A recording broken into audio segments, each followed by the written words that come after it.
The Fishin' Canada Show, brought to you in part by Ram Trucks. Nothing works harder than a Ram. Food Saver, the #1 vacuum sealing system. Stearns, the light jacket experts. Mercury Outboards, #1 on the water. And Outdoor Canada, Canada's only national fishing and hunting magazine.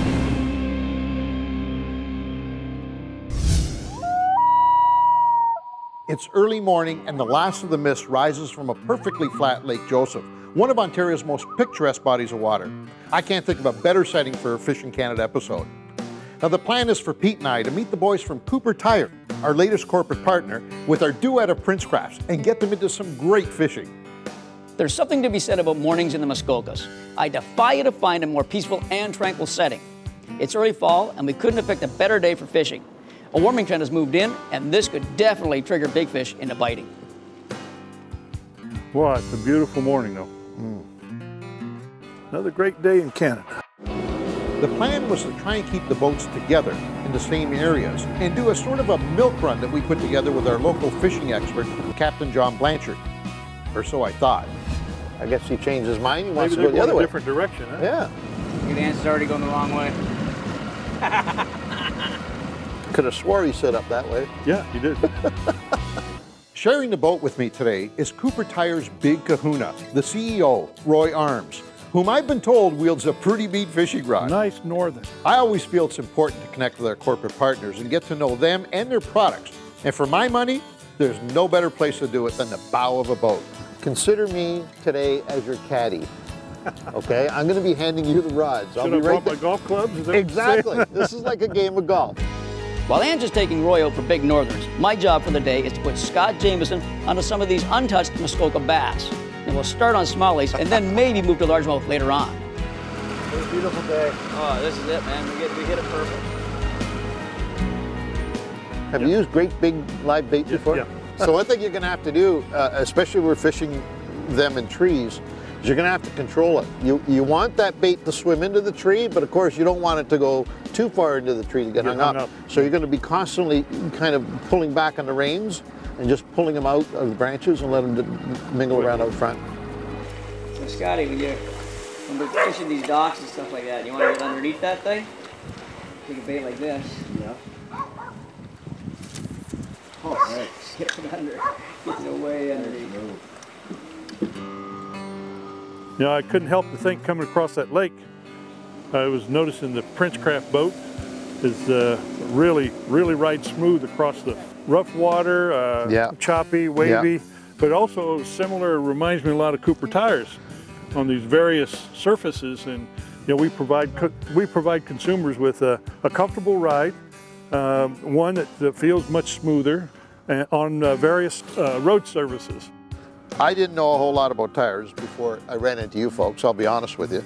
But the one thing that I noticed, and I don't know much about the traction end, I don't know much about, you know, the life of the tire, but one thing I noticed, switching over to Cooper's, my vehicle became, it was a different monster altogether. It tamed it. Well, a lot has to do with the design, the materials that we use, but that's exactly what we're trying to accomplish, is make it a much more comfortable ride, a much smoother ride for our consumers. Yeah. And you know, the boats, that's what you look for when you're out on the water, right? Absolutely. And you get on these different road surfaces, it's important you have the right tire. We have different tires, different sizes, but we're trying to accomplish all the same thing. Same thing. Absolutely.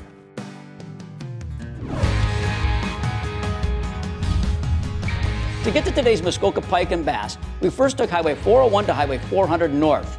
We then took Highway 11 north to Highway 169 at the town of Gravenhurst. Next, we turned right onto Highway 118 and traveled to the town of Port Carling. Finally, we turned right on Bailey Street to the boat launch at Hanna Park.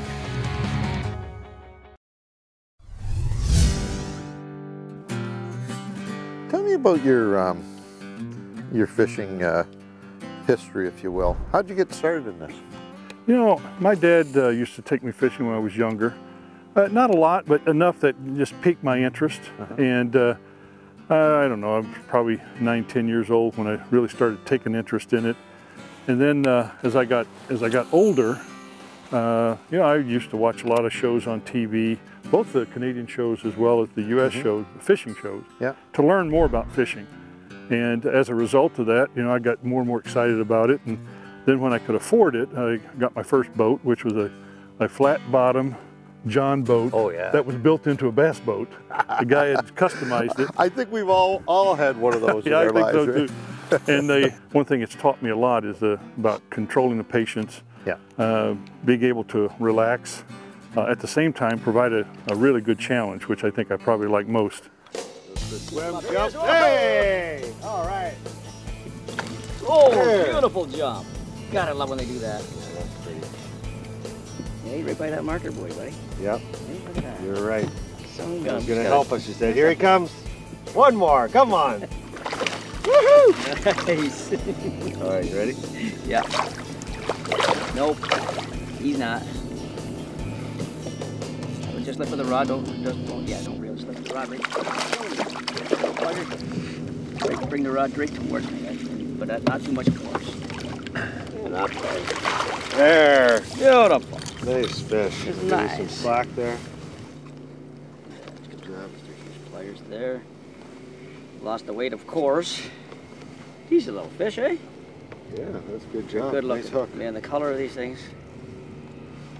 There we go. Boom. See how he powers down? Yeah.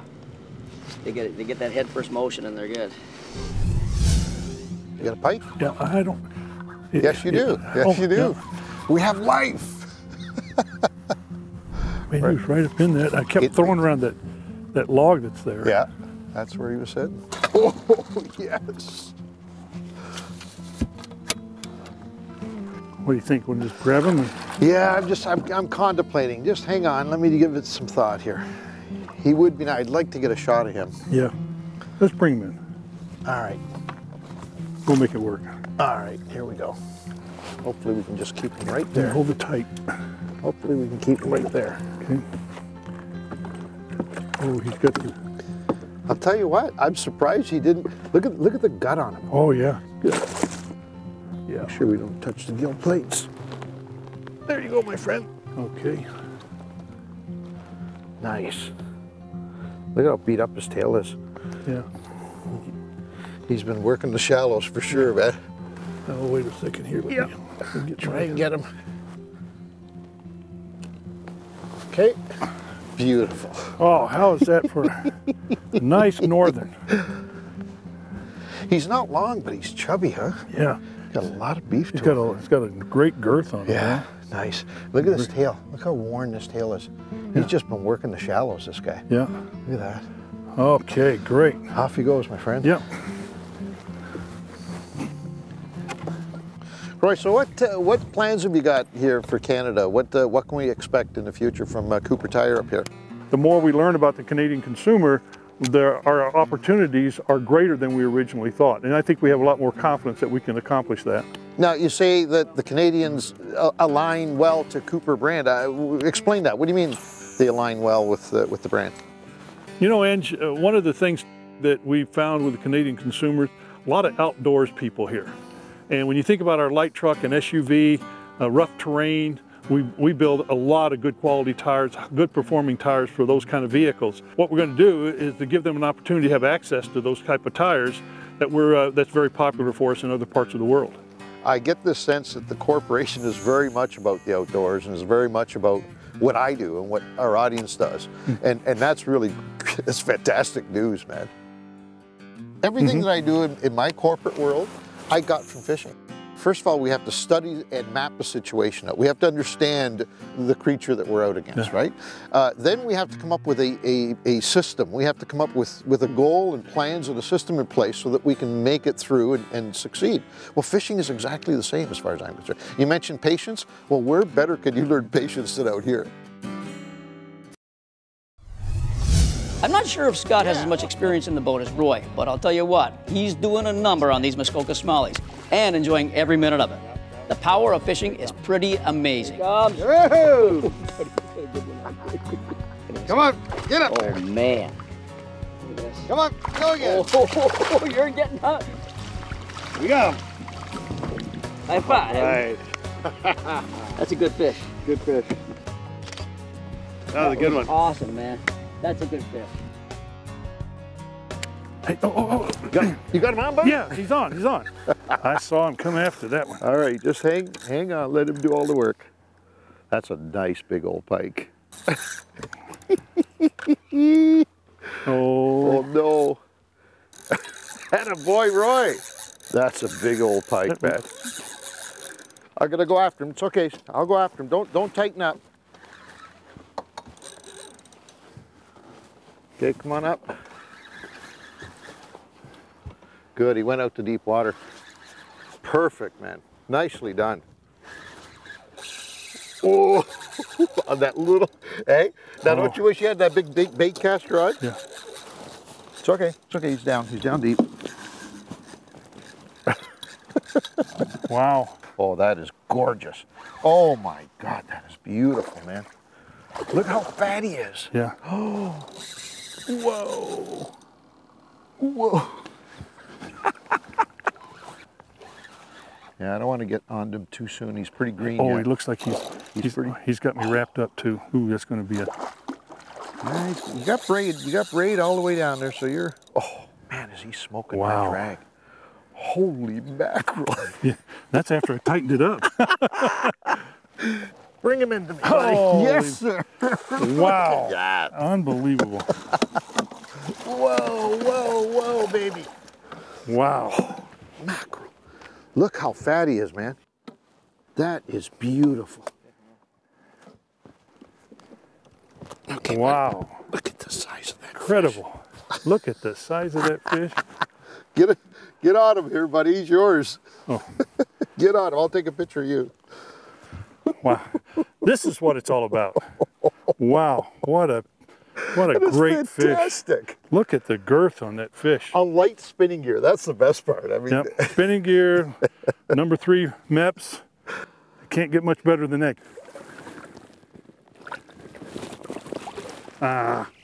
He'll go. There he goes.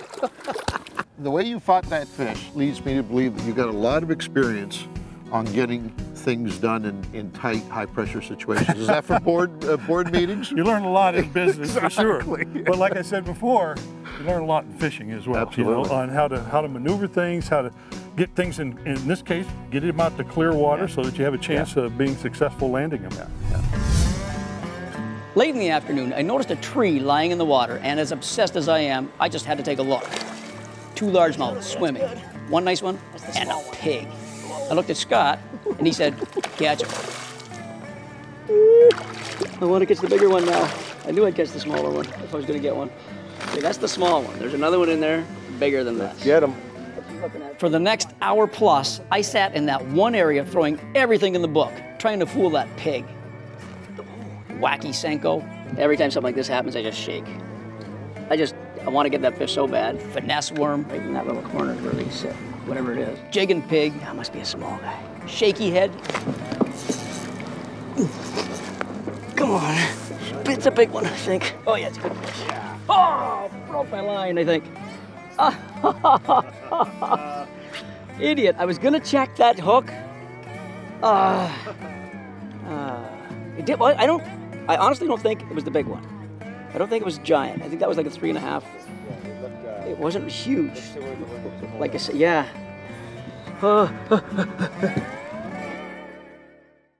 I hate defeat, especially from a huge largemouth. And just then I remembered that Ange and Roy brought along some minnows for their pike fishing. So I gave Ange a call, told him I got a hog pinpointed under a tree that won't bite my stuff, but might bite a big shiner. Get Roy's butt over here ASAP. I'll put you right on her. Yes. Oh, he nailed it. That's exactly where she is. Swim, baby, swim. He's got to get it. That big old minnow swimming around. Is he tightening up a little? Or is he just swimming out?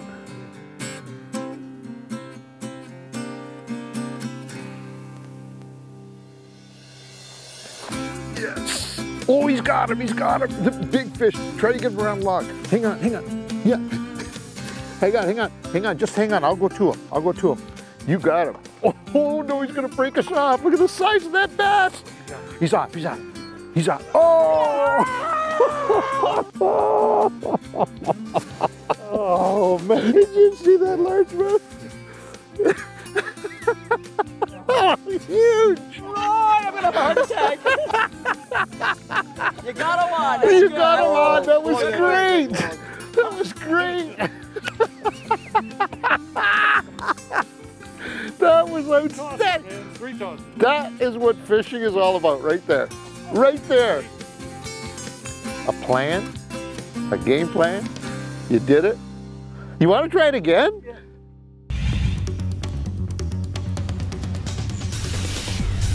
Today's hotspot is an area where big pike roam and oftentimes are quite catchable. The waypoint on your screen will get you right there. Now, the 2 most productive artificial baits are either a medium-sized inline spinner or a suspended jerkbait. If things really get tough, then try swimming a live minnow into the cover. The most amazing aspect of this hotspot is that it's only about a 2-hour drive from Toronto. For more hotspots like this one, check out fishingcanada.com. The Fishin' Canada Show, brought to you in part by Sail, the Outdoors Superstore, Coleman, the Outdoor Company, Muskoka, proudly Canadian since 1951, Cooper Tires, life's a road trip, come on, let's go, and Princecraft Boats, dominate the waters.